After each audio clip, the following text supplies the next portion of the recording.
నయనతారకి సంబంధించి ప్రస్తుతం పెద్ద వివాదం నడుస్తున్న సంగతి మనకు తెలిసిందే. అయితే ఇప్పటికే చాలా మంది హీరోయిన్స్ నయనతారకు సపోర్ట్ చేస్తున్నారు. కానీ టాలీవుడ్ ఇండస్ట్రీ మొత్తం పూర్తిగా ధనుష్ వైపే ఉన్నట్టు అర్థమవుతోంది.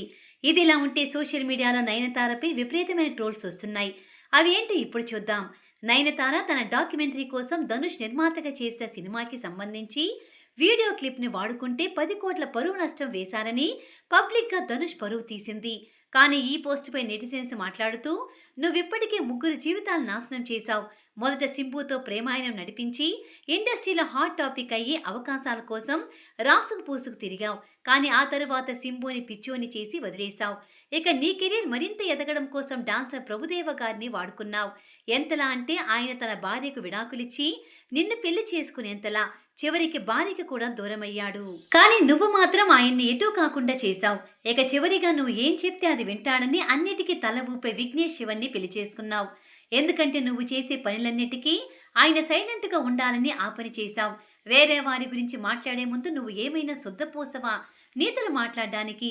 పెళ్లిని సింపుల్గా చేసుకుని అందరినీ పిలిస్తే ఖర్చు ఎక్కడ వస్తుందో అని భయపడ్డావు. కానీ పెళ్లి వీడియోలు మాత్రం కోట్లు పెట్టి నెట్ఫ్లిక్స్కి అమ్ముకున్నావు.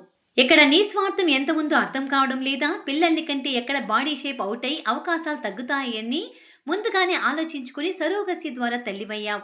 ఇక్కడ నీ బిజినెస్ ఐడియాలు అందరికీ అర్థమవుతున్నాయి. నువ్వు మళ్ళీ ధనుష్ నిజ స్వరూపం అంటూ మాట్లాడడం నవ్వు తిప్పిస్తోందంటూ చాలా మంది నెటిజన్స్ సోషల్ మీడియా వేదికగా నయనతారపై పోస్టులు పెడుతూ మీమ్స్ ట్రోల్స్ చేస్తున్నారు. నువ్వు శుద్ధపోసలా నీతులు అని.